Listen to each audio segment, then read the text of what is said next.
I recognize that key issues discussed during the roundtable meeting on water security earlier have a strong bearing on this subject.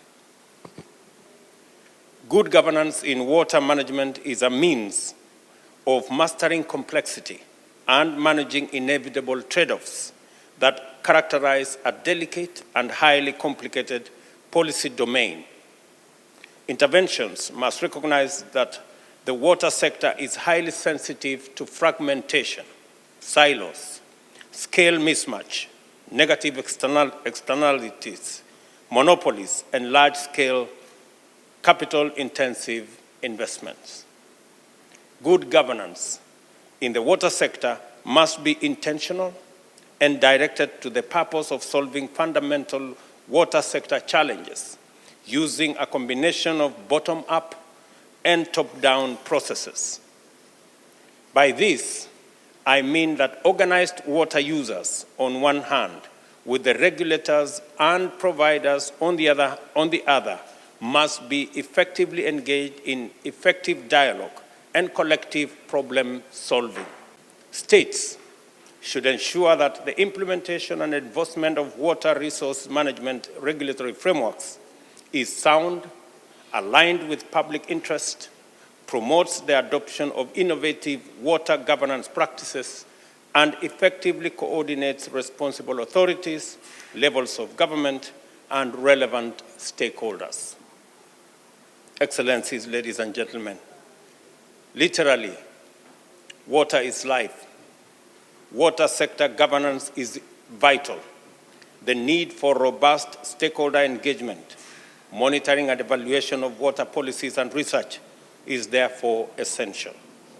Likewise, mainstreaming integrity and transparent practices across water institutions and decision-making frameworks is indispensable for greater legitimacy and trust in water sector governance.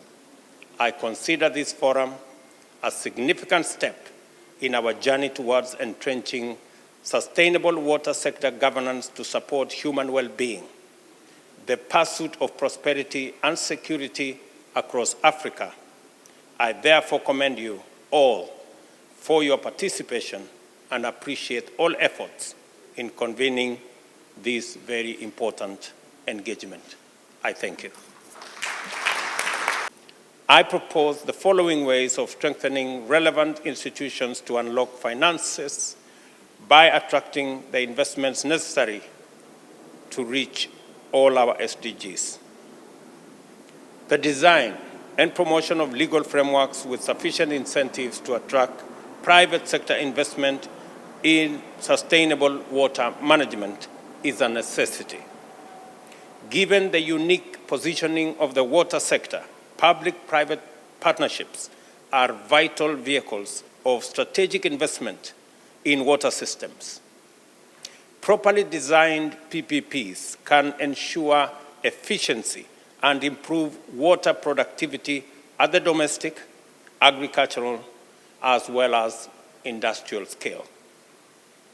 We recognize responsive regulatory and financial models for sanitation to be indispensable for success in water sector PPPs.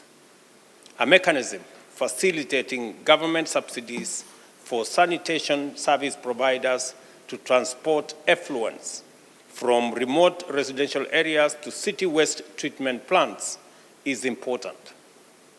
It guarantees effective treatment and connections, and also connects the residential sector in urban as well as rural areas to national sewer systems, ensuring that all wastewater is discharged into national waste management sites.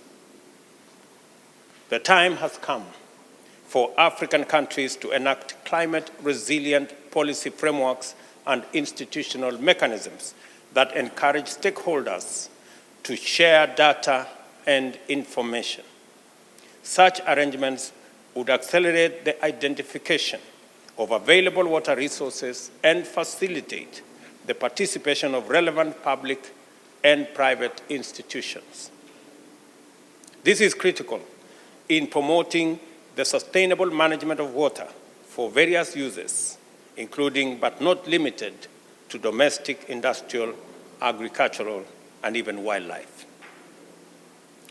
It is also necessary to promote climate change governance of water and other interrelated natural resources by strengthening overall stakeholder capacity for water resource management in every sector. It is also necessary to establish or strengthen bilateral efforts to manage transboundary water resources. These include the promotion of appropriate policy frameworks and cooperation in the joint management of the resources that are transboundary. In this regard, I encourage the adoption of the Convention on the Protection and Use of Transboundary Water Resources and International Lakes. The Convention promotes cooperation on transboundary surface and groundwaters and strengthens their protection and sustainable use and management.